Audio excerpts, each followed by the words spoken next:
world's worst plane crashes.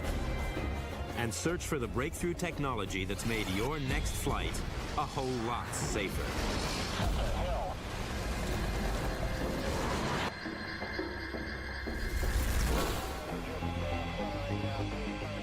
January 25th, 1990. As fog engulfs JFK, planes stack up overhead. The tower routes Avianca Flight 052 for final approach. At 600 feet, the pilot hits a blast of turbulence and aborts the landing.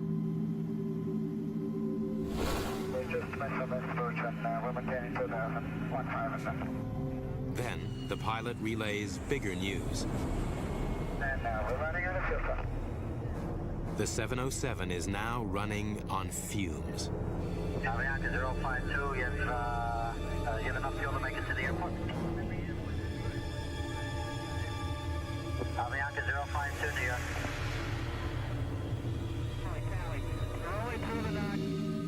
Avianca 052, radar contact lost. Flight 052 crash lands in Cove Neck, Long Island. No fuel, so no fireball. It belly flops on a slope, splits in two, then shudders to a stop. 85 survive, 73 die.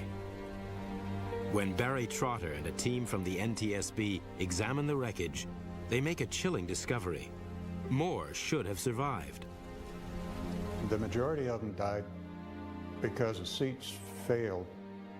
So the passengers still strapped to their seats were moving forward and bumping and piling up against the other passengers ahead of them. When you think about the fact that the fuselage stayed together and protected the people in that way, it's the seats that didn't protect the people.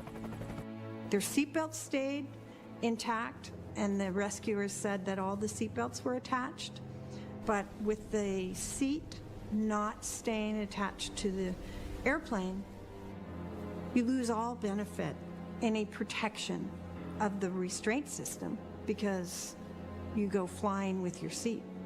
It's not the first time seats failed so badly. 8 years before, horror in the nation's capital.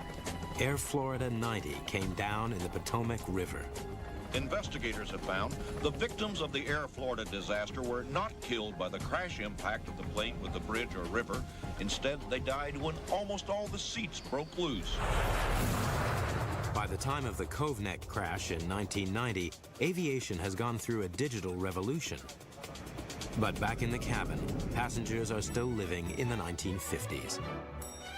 Rules dating back to 1952 state that seats must withstand a force 9 times stronger than gravity.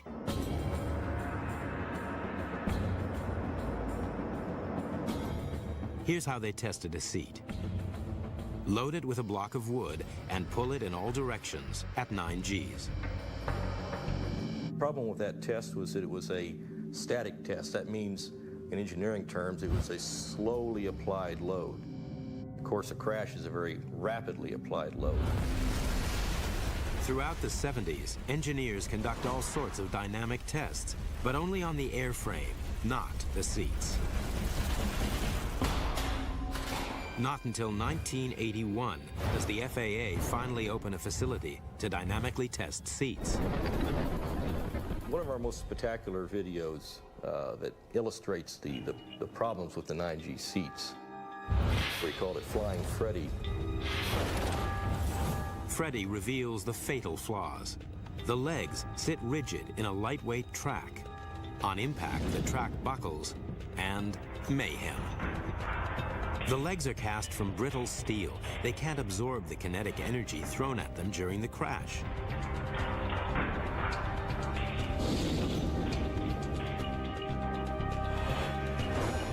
"9G was out.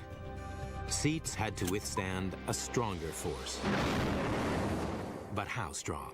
There was a lot of research that went into determining just what G level was being experienced by the occupants of survivable airplane crashes. And this is from dropping fuselages and controlled impact demonstrations. At At NASA's drop test facility in Langley, tests reveal that both passengers and aircraft floors can survive impacts up to 16 Gs.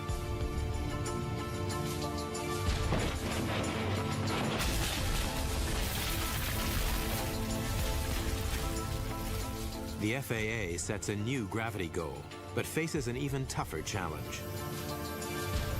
Design a seat that can run down this track at 44 feet per second and survive a sudden halt equal to a 16G impact. The seat structures needed to be strong, but also light. So that ended up being a catch-22. If you made it stronger by making it heavier, because it was a dynamic test, now that weight worked against you. Seat manufacturers would bring in prototypes. We'd put them on our test sled, and invariably, they would simply break loose and go flying off the sled. While tests continue, the world's fleet is still flying with 9G seats, the standard set in 1952. Finally, in 1986, the breakthrough. And this is how they did it. First, they fit a flexible stud to the end of the seat leg. When the track buckles, the foot swivels instead of snapping out. Second, they cast the legs in a C shape. In a crash, the back legs straighten and the front legs compress. As the legs crumple, they absorb most of the kinetic energy of the impact. That seat finally stayed on at 16 Gs. Everybody was pretty enthused. There was some jumping up and down and hollering going on. In 1988, manufacturers fit 16G seats on new planes. But it was judged too expensive to retrofit the entire existing U.S. fleet. 1 year later, a Boeing 737 crashes on a freeway in England. The broken Boeing, 4 months off the production line, so profoundly distorted that in the cold light of day, it was hard to imagine that anyone could have escaped alive. 47 die, but experts believe that many of the 74 survivors owe their lives to the new 16G seats. It was the first crash that involved seats that had been tested here at CAMI and had passed our 16G requirement. When Avianca 052 crashed at Cove Neck 12 months later, it still carried the old seats. Experts believe that lives could have been saved if the plane had been fitted with 16G seats. Not until October 2009 will they become mandatory on all aircraft.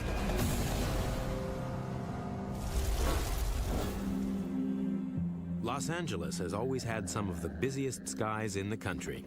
In 2008, almost 60 million people flew in and out of LA in one single month. Busy skies, but closely watched. Over an area of 7,000 square miles, 25 airports, employing nearly 300 air traffic controllers. August 31st, 1986. A clear day with visibility up to 14 miles. At 11:46 a.m., the LAX tower clears Aero Mexico 498 for descent. On board, 58 passengers and 6 crew. 6 minutes later, the DC-9 disappears from the radar screen. A photographer captures the moment it drops from the sky.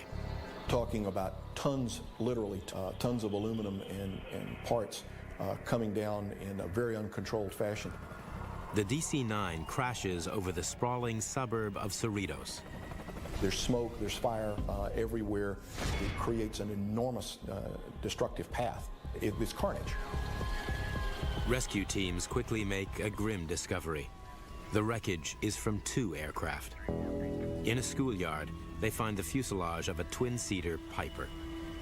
All 67 people on the planes are killed, 15 more on the ground. How did 2 aircraft collide on a clear day in such closely watched skies?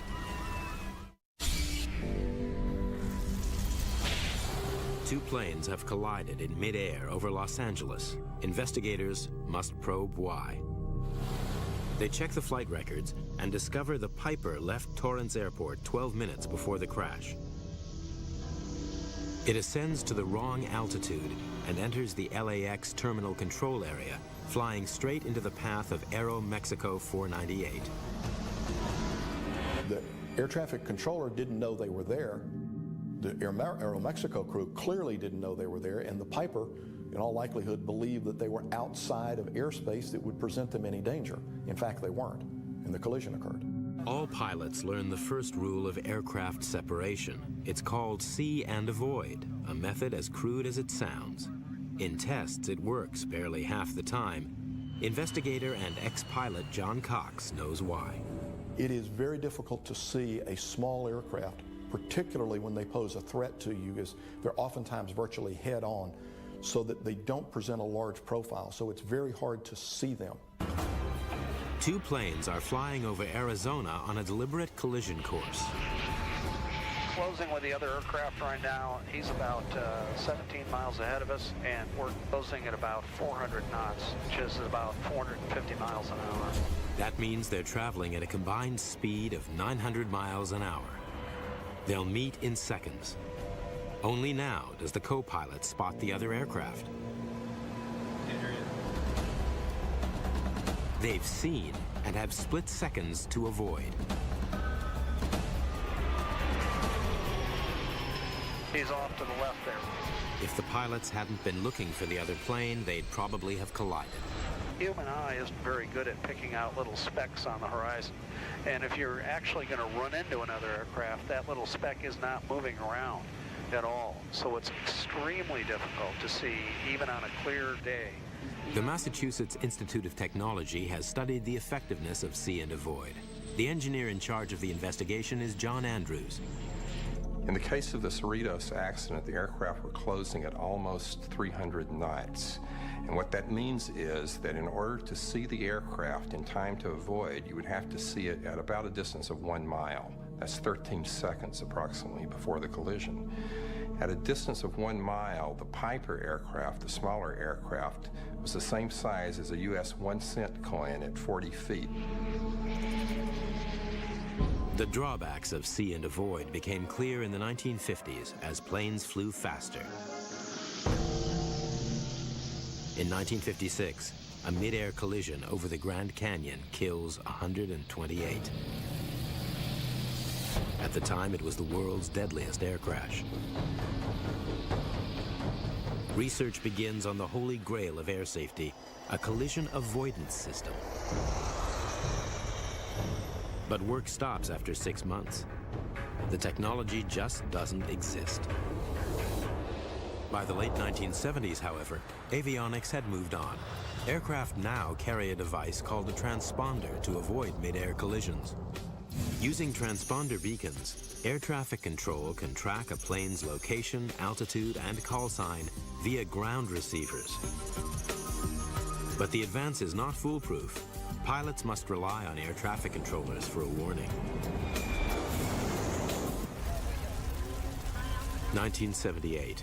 On approach to San Diego, a 727 collides with a single-engine Cessna. 137 die. Spurred by the tragedy, John Andrews' team at MIT worked to develop a traffic collision avoidance system, or TCAS. The goal, to develop a cockpit warning system which will alert pilots to nearby planes. Hundreds and hundreds of hours of testing had to be done to bring the system to the point where we could actually say if this were installed, it would work. Andrews tests his prototype by rerunning the fatal flight at San Diego. We equipped a 727 and a small aircraft, exactly the same type aircraft that collided, and flew them with TCAS equipment on board to test and see whether or not the electronic part of the system was good enough to have prevented that accident. Our conclusion was that it was, that we could do it with existing transponders. TCAS signals all aircraft transponders within a range of 40 miles. Transponders on nearby planes respond with speed, altitude, and call sign. If planes are heading on a collision path, TCAS warns one to ascend and the other to descend. Finally, the solution. But at $60,000 each, it's an expensive fix. For a while, there was obviously reluctance to spend all the money it would require to equip commercial aircraft with TCAS. It was considered to be a fairly expensive piece of avionics. Then, the mid-air collision over Cerritos, a virtual rerun of the San Diego crash. And Cerritos was the key event that pushed the system from the laboratory and from the experimental flying into actual daily operational use. After Cerritos, the FAA makes TCAS mandatory on all large U.S. aircraft. In 1993, it was required on all planes carrying more than 30 passengers. Descend, descend, traffic, traffic. Today, every plane entering U.S. airspace is required to have it. Aircraft that's plus 100. TCAS has literally saved numbers of airliners, including one that I was flying. We would have probably struck a small airplane over Central Florida had we not had TCAS warning.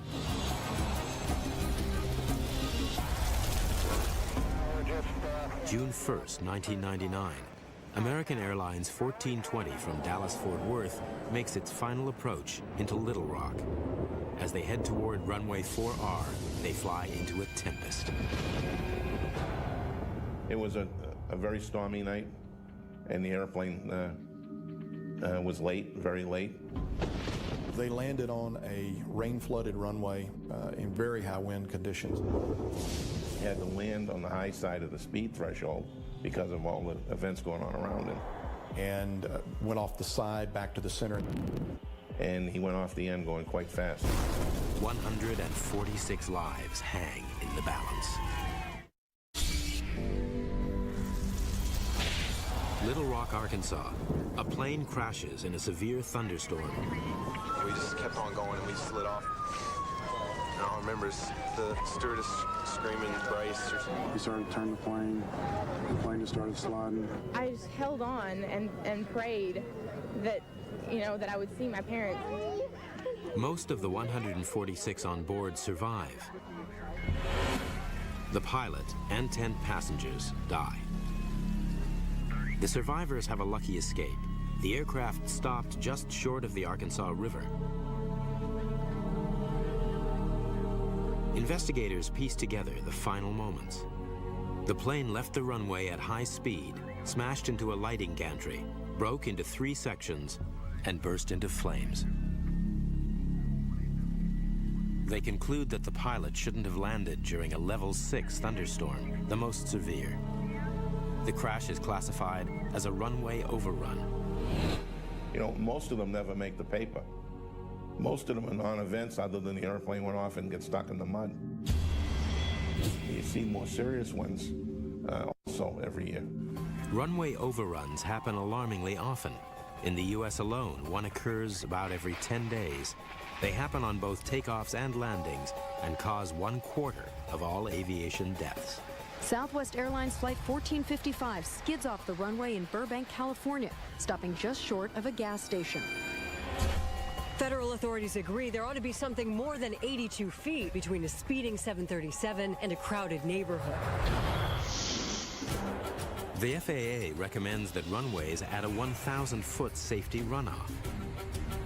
But most U.S. airports were built before the jet age for prop planes that need less room to take off and land. Many older airports lack room to expand. Among them, one of America's oldest airports, Little Rock. The safety area for runway 4R was just 450 feet, less than half the room recommended by the FAA. New York's JFK International Airport is even more cramped, hemmed in on 3 sides by water. On February 28, 1984, a DC-10 overshoots runway 4 left and ditches in Jamaica Bay. Miraculously, all 177 passengers and crew survive. The manager of aeronautical operations at JFK is Pam Phillips. The question was raised. We had this overrun. What can we do? What can we do to further the research associated with looking at something new, looking at something fresh, looking at something different? What's needed is a way to stop planes quickly and safely when they overshoot. For an answer, the FAA turned to the guys who can stop planes fast. Arresting systems can stop military jets traveling at speeds up to 170 miles per hour in just 600 feet. But planes like these are built to absorb the intense shock. If a commercial aircraft is abruptly stopped, most of its kinetic energy rebounds on impact, damaging both plane and occupants. What is needed is some sort of material that can absorb most of the energy of impact and bring the plane to a halt in a controlled manner. The FAA become particularly interested in something called phenolic foam. It's light, rigid, and crushable. Not the fluffy pink stuff that you think of when you think of household insulation, but it's a firm foam. If you've ever seen the things that florists use to poke flowers into. But this foam had a drawback. If there were an accident, there is potential for a fuel spill, and this material could soak up jet fuel and prolong a fire. It was a setback, but they didn't give up on foam. They turned to foamcrete, a specialist concrete mixed with liquid soap, which in turn traps air bubbles in the mixture. It's tough, but much lighter than standard concrete because it's full of air and it doesn't burn. We really thought that we were onto something with this new cellular material. In essence, it's a strong material in some respects and a very weak material in other respects. Strong enough to withstand 115-mile-an-hour jet blasts and the extreme temperature range at many U.S. airports. Computer trials suggest it's also weak enough to give under the weight of an airplane. As foamcrete crushes, it absorbs the forward energy of the undercarriage and slows the plane gradually. It's like trying to ride a bike through sand.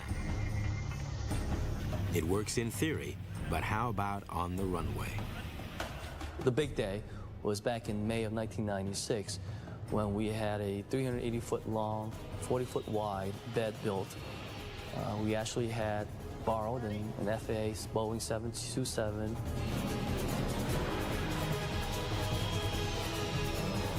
The jet is traveling at 50 miles an hour.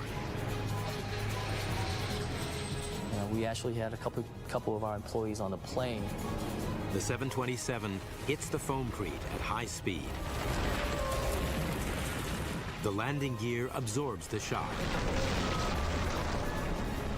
And 10 tons glide to a halt. And what's amazing about it was that the aircraft stopped within 16 feet of what our computer model had predicted.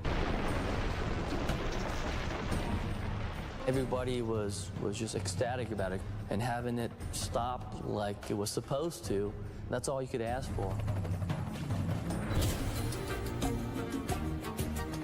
They dub it Engineered Material Arresting System, EMAS. In months, the first EMAS bed is laid at the end of JFK's runway 4 right. But will it work in a real emergency? To stop runway overruns, JFK installs a bed of foamcrete. The bed goes unused for almost 3 years. Then, on May 8th, 1999, Pam Phillips gets a call. It was Mother's Day of 1999. It was a day much like this. It was rainy, it was gray, and I will never forget getting the phone call. A Saab commuter jet landed long and ran straight into the EMAS bed. Came out here to JFK and was everybody okay? No injuries and no damage to the aircraft. Everything that we expected through all of the testing and research validated itself with that arrestment. 4 years later, the EMAS bed stops an MD-11 cargo plane. And in 2005, EMAS passes its biggest test so far, pulling up a 300-ton 747 racing at 80 miles per hour. To date, foamcrete has been installed at 30 airports across the country, including runway 4 right at Little Rock. Quite frankly, I think that EMAS probably is the most revolutionary safety device that's been put into civilian aviation certainly in my 20-plus year career. Absolutely. September 2nd, 1998. Swiss Air 111, en route to Geneva from New York, heads north over Canada. It's flying at 33,000 feet with 229 people on board. Air traffic controller Bill Pickrell is coming to the end of his shift. About 10:15 local time, we were advised that there was a Swiss Air flight that was diverting into Halifax for a precautionary landing. Swiss Air 111 Heavy is declaring fan of smoke in the cockpit. Request immediate return. A pan means something is urgent, but it's not a full-scale emergency. They didn't think it was serious, but this was an aircraft that was about to go across the North Atlantic. Before landing, they have to take precautions. We must dump some fuel. We'll maybe do that in this area during descent. Are you able to take a turn back to the south, or do you want to stay closer to the airport? Stand by short. No sense of urgency in the pilots' voices. There was no way of knowing that the situation on the aircraft was changing. We are between 12 and 5,000 feet. We are declaring emergency now at time 0124. Swiss Air 111, check you're cleared to start fuel dump. As the pilot tries to speak, he's abruptly cut off. With all contact lost, Bill Pickrell can only watch the radar as the plane flies erratically out to sea and then disappears. What followed was about a little more than 5 minutes, almost 6 minutes of probably the most helpless feeling you can imagine. I feared the worst. I expected that he was in the water.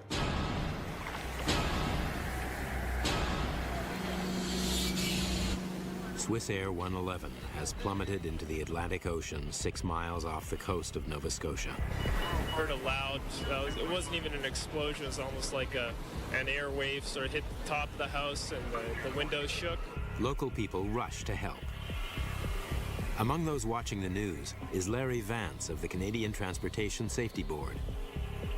Came on newsflash over the television, and I said to my wife, "Ooh, this sounds like one I might be involved in," so I waited for the phone call. The investigation begins immediately. The team is based at a fishing village, Peggy's Cove. The mood at Peggy's Cove was quite somber. I mean, you got 200 bodies out in the ocean. Well, for us in the safety board, it was the biggest investigation that we ever launched, the biggest one we ever participated in. The black boxes are quickly found, but they solve nothing. For some reason, the tapes cut out 6 minutes before the crash. The key to the mystery lies on the seabed. When the plane hit the ocean, it broke into millions of fragments. Each has to be found, raised, and inspected. But the wreckage lies at a depth of 180 feet, and it will take a massive salvage operation to retrieve it.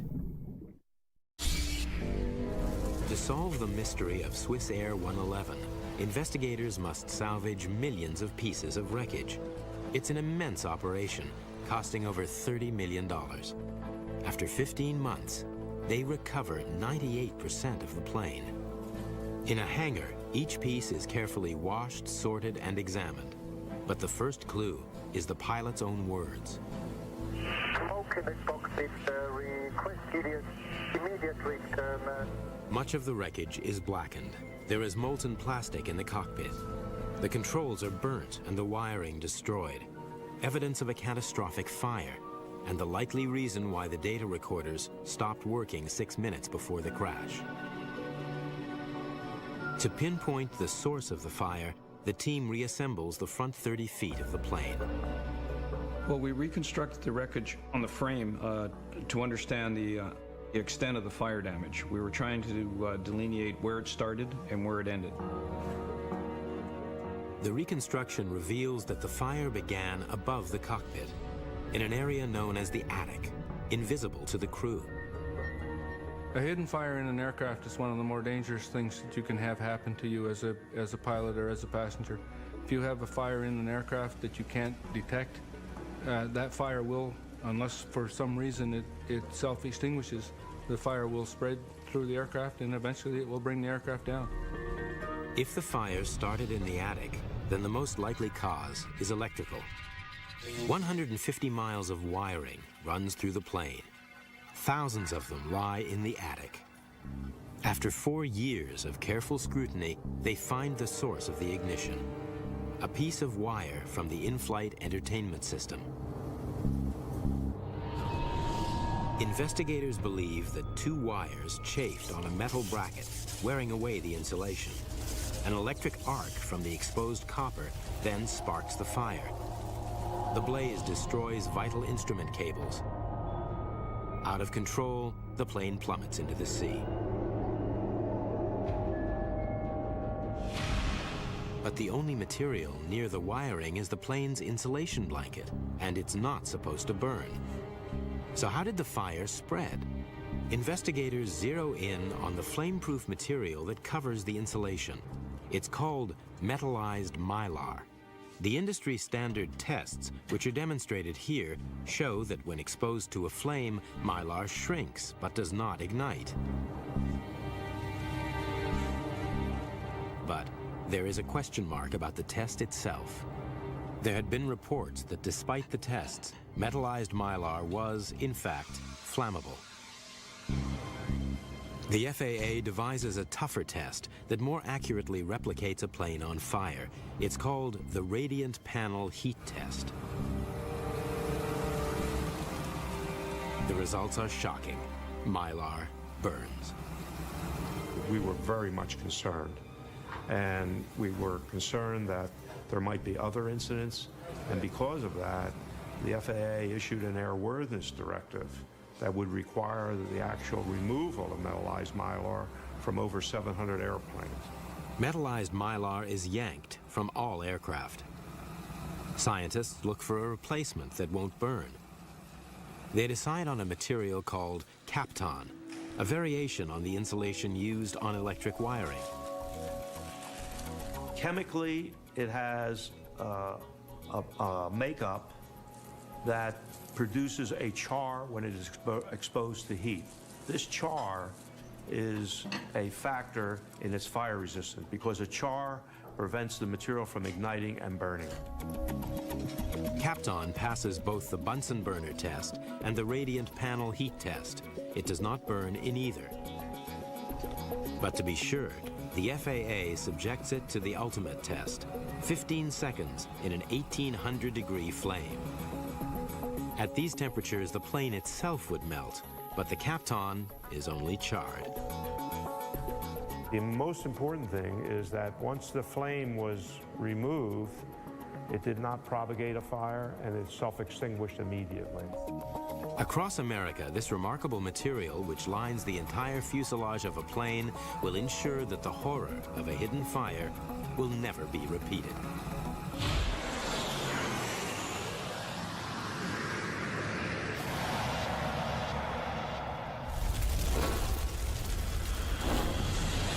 Los Angeles International Airport, February 2nd, 1991, 5:58 p.m., the busiest time of the day in the control tower.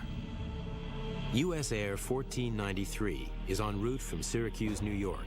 As it makes its final approach, the pilot confirms clearance to land with air traffic control. Yes, sir, 1493 for the left side, 24 left. Yes, sir, 1493 for the land runway 24 left. The pilot's visibility is severely impaired. He is landing into the setting sun. But then he sees something on the runway. What the hell?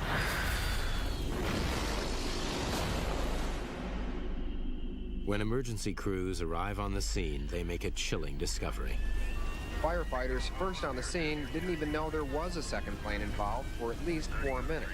Then observed the propeller, realized that the propeller didn't belong to a 737, and then went back out on the airport to look for the rest of that airplane. The propeller belongs to a SkyWest turboprop, which was sitting on runway 24 left, awaiting clearance for takeoff. All 12 people on the turboprop are killed. 22 die on the 737. Within hours, crash investigator John Cox is on the scene. What we saw when we went out there was a very badly damaged 737, both due to the impact as well as the ensuing fire, and the crumpled Embraer up underneath the Boeing. It was a very tough place to work. Just how could two planes collide on the runway? Two planes have collided on a runway at LAX. An investigation by the National Transportation Safety Board quickly finds out why. The fault was found to be the air traffic controller working the tower at Los Angeles. Forgot that she had instructed the SkyWest airplane onto the runway. She lost awareness of where that airplane was. 1493 for land runway 24 left. Certain times of the day, the air traffic controller probably feels like their head is in a vice.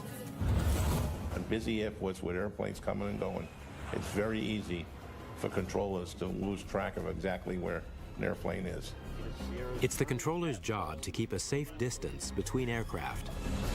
The most dangerous place is where planes are moving fast out on the runway. When there's an airplane on approach or on takeoff for that runway, that is sacred ground. And you cannot bring any other vehicle into that sacred ground. This is the result when that ground is violated. March 1977, at Tenerife in the Canary Islands, two Boeing 747s collide at high speed on the same runway. 583 die in the world's worst aviation disaster. Heavy fog led to miscommunication between pilots and controllers, human error, and technology failed to detect it.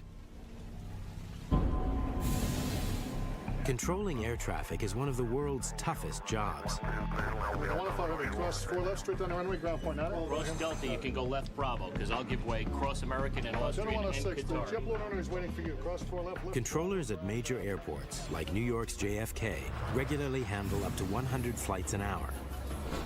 Since the 1950s, most airports have been equipped with radar systems to monitor traffic. Ground radar sends out radio waves which are reflected back from aircraft. The plane's position can then be tracked by the tower. But controllers must manually match every radar blip with each plane's call sign. Hard work at rush hour. Worse, the radar signals can be deflected by heavy rain, snow, and fog. Surface radar as we have it today does have some limitations. There are blackout spots that it doesn't return very well. There are false signals sometimes. But a team at Syracuse, New York has developed a life-saving solution. They call it Airport Surface Detection Equipment, or ASDX. As a plane moves across the airport, its transponder sends out data such as the flight's call sign. Sensors along runways receive the signals while constantly tracking the aircraft's movement.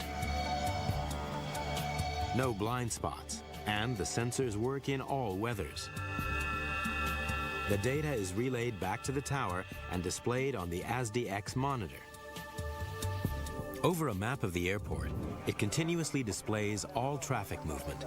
Now, controllers can instantly prevent planes colliding. And they don't need to manually identify planes. This system automatically recognizes and displays each aircraft's call sign. As planes move along the runway, a series of green lines warns controllers to block other traffic. When the danger passes, the controllers can safely direct traffic across that runway. ASDX was recently installed at JFK, and today they may need it more than ever. A 757 is making an emergency landing with reports of smoke in the cockpit.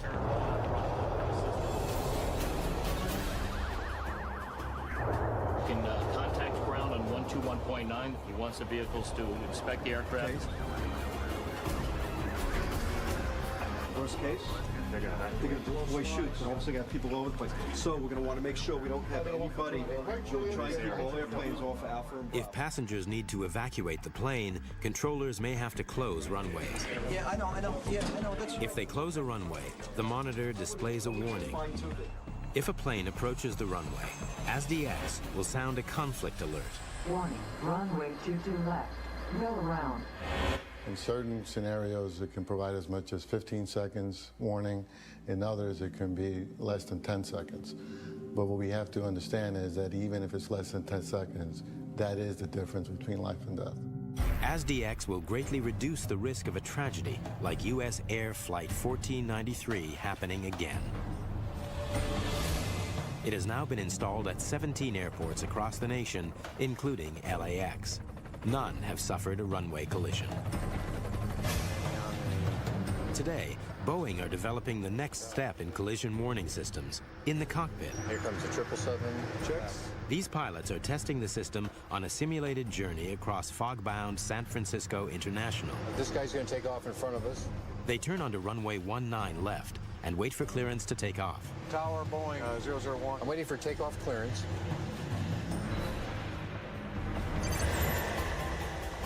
Still waiting for my takeoff clearance, and I don't have it yet. But right here, there's an airplane right behind me getting ready to land. He's 2.4 miles out. Tower, Boeing 1, we show traffic landing on runway 19 left. Do you want us to depart, sir? We've lost comm with the tower, Captain. That's much too close for me.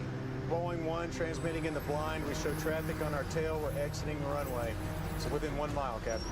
Miles, 0.5 miles, closing. No, that's close. Without the cockpit warning, disaster. Today, decades of innovation safeguard flyers against collisions on the ground and in the air, hidden fires, and runway overruns. One leg of any flight is still risky, the drive to the airport.